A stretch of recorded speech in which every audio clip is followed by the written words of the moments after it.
Olá pessoal, tudo bem? A graça e a paz de Deus. Eu sou o pastor Giovanni e eu tenho uma palavra de Deus para o seu coração. Nós estamos numa série de estudos sobre o livro de Atos, começamos lá em Atos 1, 2, 3, 4 e assim por diante. Chegamos hoje em Atos 25 e é o nosso tema de hoje, Atos 25. Vemos aqui Paulo perante Festo, apelando para César. Então abra o seu coração, deixa Deus falar com você. Eu tenho certeza que Deus vai nos ensinar coisas lindas e preciosas através da Bíblia Sagrada. Sempre lembrando que a Bíblia Sagrada ela é inerrante, ela é infalível e ela é toda suficiente para mim e para você. Ela é a lâmpada para os nossos pés, a luz para o nosso caminho. Ela é a nossa regra de fé e de conduta, ela é a bússola do crente. Ela é viva e eficaz. Então deixe Deus falar com você através do texto sagrado, abra o seu coração e vamos que vamos nessa jornada linda através de Atos capítulo 25. A Bíblia diz, tendo pois Festo assumido o governo da província, 3 dias depois, subiu de Cesareia para Jerusalém. E, logo, os principais sacerdotes e os maiorais dos judeus lhe apresentaram queixa contra Paulo e lhe solicitavam, pedindo como favor, em detrimento de Paulo, que o mandasse vir a Jerusalém, armando ele cilada para o matarem na estrada. Festo, porém, respondeu achar-se Paulo detido em Cesareia, e que ele mesmo, muito em breve, partiria para lá. Portanto, disse ele, os que dentre vós estiverem habilitados, que desçam comigo, e havendo contra este homem qualquer crime, acusem-no. E, não se demorando entre eles, mais de 8 ou 10 dias, desceu para Cesareia, e no dia seguinte, assentando-se no tribunal, ordenou que Paulo fosse trazido. Comparecendo este, rodearam-no os judeus que haviam descido de Jerusalém, trazendo muitas e graves acusações contra ele, as quais, entretanto, não podiam provar. Paulo, porém, defendendo-se, proferiu as seguintes palavras: nenhum pecado cometi contra a lei dos judeus, nem contra o templo, nem contra César. Então Festo, querendo assegurar o apoio dos judeus, respondeu a Paulo: queres tu subir a Jerusalém e ser ali julgado por mim a respeito destas coisas? Disse-lhe Paulo: estou perante o tribunal de César, onde convém seja eu julgado. Nenhum agravo pratiquei contra os judeus, como tu muito bem sabes. Caso, pois, tenha eu praticado algum mal ou crime digno de morte, estou pronto para morrer. Se, pelo contrário, não são verdadeiras as coisas de que me acusam, ninguém, para lhe ser agradável, pode entregar-me a eles. Apelo para César. Então Festo, tendo falado com o conselho, respondeu: para César apelastes, para César irás. Então, passado alguns dias, o rei Agripa e Berenice chegaram a Cesareia a fim de saudar a Festo. Era como se fosse um governante de lá, de Cesareia, né? De Filipe. Como se demorasse ali alguns dias. Festo expôs ao rei o caso de Paulo, dizendo: Félix deixou aqui preso certo homem, a respeito de quem os principais sacerdotes e os anciãos dos judeus apresentaram queixa, estando eu em Jerusalém, pedindo que o condenasse. A eles respondi que não é costume dos romanos condenar quem quer que seja, sem que o acusado tenha presente os seus acusadores e possa defender-se da acusação. De sorte que, chegando eles aqui juntos, sem nenhuma demora, no dia seguinte, assentando-me no tribunal, determinei que fosse trazido este homem. E levantando-se os acusadores, nenhum delito referiram-se dos crimes de que eu suspeitava. Trazia contra ele algumas questões referentes à sua própria religião, e particularmente a certo morto, chamado Jesus, que Paulo afirmava estar vivo. Estando eu perplexo quanto ao modo de investigar essas coisas, perguntei se queria ir a Jerusalém para ser ali julgado a respeito disso, mas, havendo Paulo apelado para que ficasse em custódia para o julgamento de César, ordenei que o acusado continuasse detido até que eu o enviasse a César. Então Agripa disse a Festo: eu também gostaria de ouvir este homem. Amanhã, respondeu ele, o ouvirás. De fato, no dia seguinte, vindo Agripa e Berenice, sua esposa, com grande pompa, tendo eles entrado na audiência juntamente com oficiais superiores e homens eminentes da cidade, Paulo foi trazido por ordem de Festo. Então disse Festo: Rei Agripa e todos vós que estáis presentes conosco, vedes este homem, por causa de quem toda a multidão dos judeus recorreu a mim, tanto em Jerusalém como aqui, clamando que não convinha que ele vivesse mais. Porém eu achei que ele nada praticara passível de morte. Entretanto, tanto ele apelado para o imperador, resolvi mandá-lo ao imperador. Contudo, a respeito dele, nada tenho de positivo que escreva ao soberano. Por isso eu o trouxe à vossa presença, e mormente a tua, ó rei Agripa, para que, feita a arguição, tenha eu alguma coisa que escrever, porque não me parece razoável remeter um preso sem mencionar, ao mesmo tempo, as acusações que militam contra ele. Atos capítulo 25. Mas que lições nós podemos extrair do capítulo 25 de Atos? O tema seria quando as cadeias servem ao plano divino. Ou talvez outro lindo tema seria o prisioneiro que comanda a corte. Atos 25, de 1 a 27. Então, vemos que Atos 25 é uma demonstração sublime de que Deus transforma tribunais em púlpitos. Deus transforma tribunais em púlpitos. Enquanto autoridades romanas e judaicas disputavam poder, Paulo, ali acorrentado, avança rumo à direção da capital do Império Romano, Roma. É interessante que o prisioneiro é o verdadeiro juiz aqui. A sua serenidade contrasta com a ansiedade dos poderosos. Cadeias não aprisionam o propósito de Deus, nem aquele que é chamado e aquele que vive no centro da sua vontade. O primeiro destaque que trazemos, primeira lição, é o jogo de interesses. Vemos Festo, vemos os judeus e vemos a conveniência. Vemos aqui uma armadilha religiosa, do versículo 1 ao versículo 5. Festo era um novo governador que visita Jerusalém. Líderes judeus pedem, para Festo: traga Paulo a Jerusalém. Já com malícia, maldade, crueldade, armando aqui uma emboscada. É interessante que religião mais política é uma combinação perversa. Os mesmos que acusaram Jesus agora conspiram contra o apóstolo Paulo a fim de querer assassiná-lo. Mas vemos a sabedoria de Festo, a recusa ao pedido. Paulo está preso em Cesareia e eu voltarei em breve. E ele concede audiência em Cesareia. É interessante que vemos que Festo, embora corrupto, mencionado em Atos 24, 26, evitou a armadilha dos judeus. Deus usa até ímpios para proteger os seus servos. Vou repetir, Deus usa até ímpios para proteger os seus servos. Deus é soberano, ele age na história. Vemos aqui um apelo histórico, no versículo 10 e 11, Paulo recusa ser julgado em Jerusalém. Meio que previamente, provavelmente o Espírito Santo já havia alertado ele dessa manobra dos judeus de querer matá-lo. Paulo recusa ser julgado em Jerusalém. Ele diz: estou perante o tribunal de César e apelo para César. Como cidadão romano, ele poderia fazer isso e fez.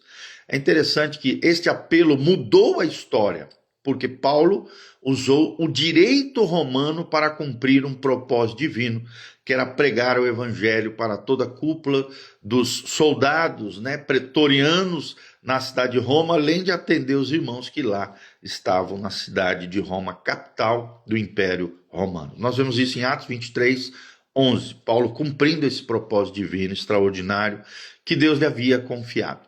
Segunda lição que aprendemos, a visita real. A visita real. Agripa, Berenice, sua esposa, e o espetáculo que aconteceu ali de 13 a 22, são esses versículos, do versículo 13 ao 22. A curiosidade do rei, o rei Agripa II e Berenice, sua irmã, desculpa, não era esposa, é irmã, visita Festo, um outro governante romano. Festo expõe o caso Paulo, a certo homem, acerca do qual os judeus me rogaram, menciona ele nos versículos 14 e 15, e é interessante que Agripa era um judeu nominal, era um especialista em religião. Deus o colocou como uma testemunha involuntária do evangelho e assim utilizou ele para a glória de Deus. Interessante que vemos a perplexidade aqui de Festo. Não achei que ele tivesse cometido algo digno de morte. O próprio governante menciona isso. Perguntei se queria ir a Jerusalém, mas Paulo apelou para César. É interessante que Festo reconheceu a inocência do apóstolo Paulo, mas prendeu-o por covardia política. Até parece que estamos falando, né, das lideranças, muitas vezes, da nossa nação, do nosso país. Covardia política. A injustiça humana serve aos desígnios de Deus. Muitas vezes, mesmo injustos, mesmo seres humanos injustos, Deus, na sua soberania extraordinária, Ele que tem o controle de todas as coisas, mesmo a injustiça humana pode servir aos desígnios de Deus. E lembrando que Romanos 8 diz: todas as coisas cooperam para o bem daqueles que amam a Deus, daqueles que são chamados segundo o seu propósito. Nada melhor do que a vida de Paulo para vermos esse versículo se tornando realidade. Terceira lição que vemos, terceiro pontinho, o cenário preparado. Paulo diante de reis, do versículo 23 ao 27, para nós fecharmos aqui. Vemos uma pompa vazia no versículo 23. Agripa e Berenice, sua irmã, entraram com grande pompa, como reis entravam naquela época. Comandantes e cidadãos importantes estavam lá. É interessante que enquanto a corte exibe glória efêmera, ou seja, vaidades humanas, Paulo traz a glória eterna. O reino de Deus avança em roupas de prisioneiro. Olha que coisa linda. O reino de Deus avança em roupas de prisioneiro. Aí surge o dilema de Festo, 24 a 27. Versículos 24 a 27. Festo confessa: não tenho nada definido para escrever ao imperador. O objetivo real é que espero que esta audiência me forneça algo para escrever. É interessante que o governador precisa de ajuda de um acorrentado. Paulo aqui. Quem é realmente prisioneiro aqui? É a grande pergunta que surge. Então, concluindo aqui, quais são as lições para a igreja em meio às estruturas de poder? Quais são as lições para a igreja em meio às estruturas de poder? Em primeiro lugar, precisamos aprender, e nós concluímos aqui, que Deus governa os governantes. Deus governa os governantes. Festo, Agripa, César eram marionetes nas mãos daquele que muda os tempos e as estações, conforme diz Daniel 2:21. Nenhum decreto humano frustra os planos divinos.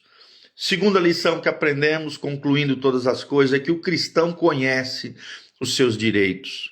Paulo usou a cidadania romana sabiamente.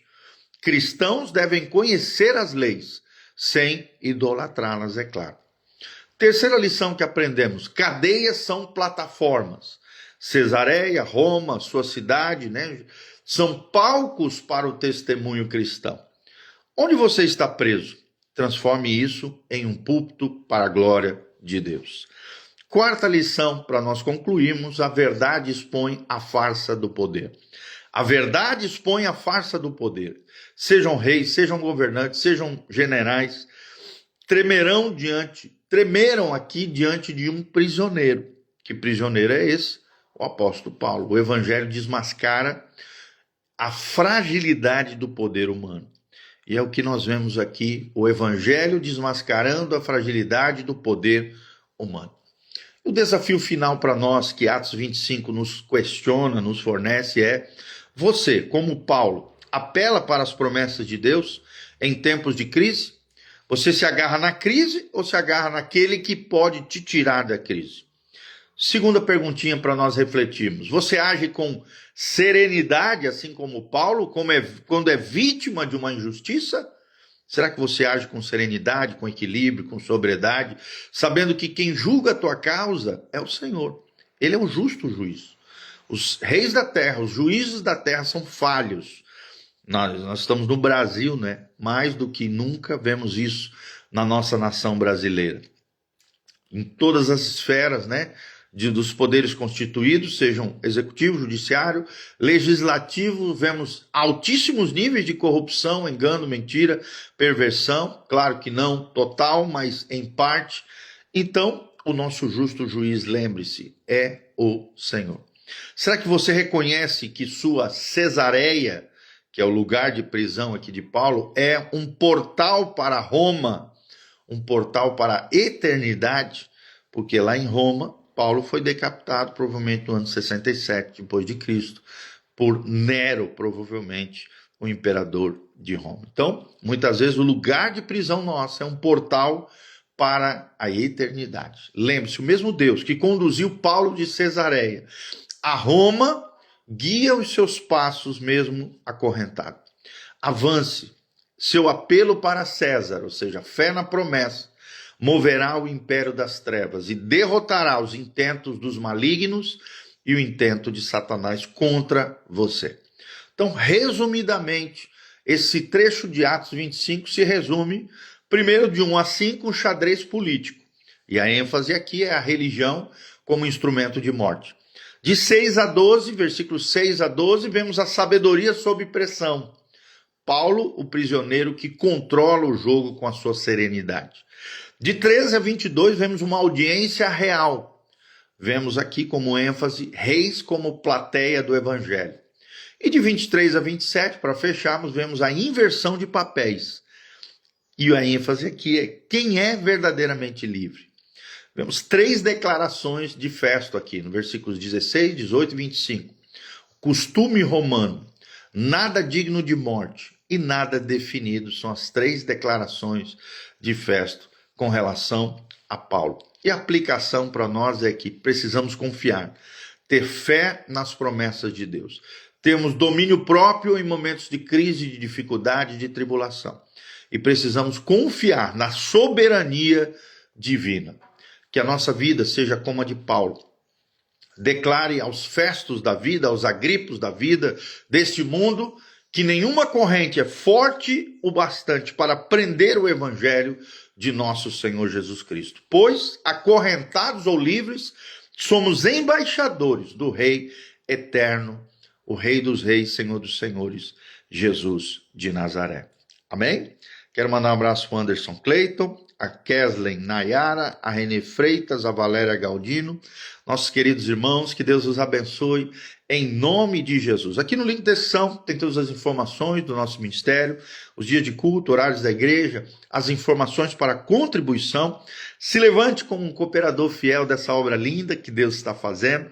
Também vem estar conosco todo domingo, 9 horas da manhã e 19 horas, 9 horas da manhã e 19 horas, Igreja Casa na Rocha. Dr. Camargo, 4555, Zona 2, aqui no centro de Umuarama, Paraná. Vem estar conosco, eu tenho certeza que Deus tem coisas lindas para fazer na sua vida. Amém? Quero terminar orando por você, feche seus olhos, coloque a mão no seu coração, um abraço para o Marcião também, Caires, Deus os abençoe. Pai, no nome de Jesus, nós encerramos agora essa live, essa ministração, apresentando o capítulo 25 de Atos, Pai, aprendendo essas lições maravilhosas, que precisamos de serenidade, equilíbrio, nos momentos de confronto, de crise, de injustiças, de tribulações, de dificuldades.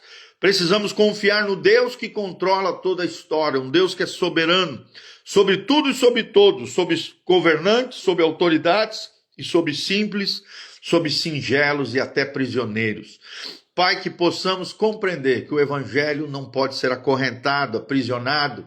O evangelho, o testemunho cristão transcende situações, pessoas, barreiras. Seja onde for, Pai, que o teu evangelho seja pregado, expandido, levado através da nossa vida, da nossa convicção de fé, do nosso testemunho fiel, da nossa vida consagrada, dedicada ao Senhor. Ajuda-nos a contarmos os nossos dias de tal maneira que alcancemos um coração sábio diante do Senhor. Pai, toca a vida de cada irmão e irmã, manifesta o teu poder, a tua glória, cura os enfermos, sara os feridos, restaura os teus filhos, aviva a tua obra, aviva o teu povo, Pai, manifesta o teu poder e a tua glória sobre nós. Atende cada necessitado, ó Deus, naquilo que precisa, naquilo que está esperando, Pai, derrama a tua glória sobre cada um deles, é o que eu te peço de todo o coração, no nome de Jesus. Amém e amém. Não esqueça de dar um joinha, apertar no sininho, seguir o nosso canal PR Giovanni e deixar seus comentários embaixo o que você achou desse vídeo. E se você assistiu até o final, esse vídeo sempre fica disponível, Instagram, Facebook, YouTube, Spotify. Você vai colocar hashtag Eu assisti o devocional. eu assisti o devocional, hashtag, e deixe seus comentários e pedidos de oração, tá bom? Grande abraço, Deus os abençoe, acenamos aí para vocês, Deus os abençoe, queridos, louvado seja o nome do Senhor.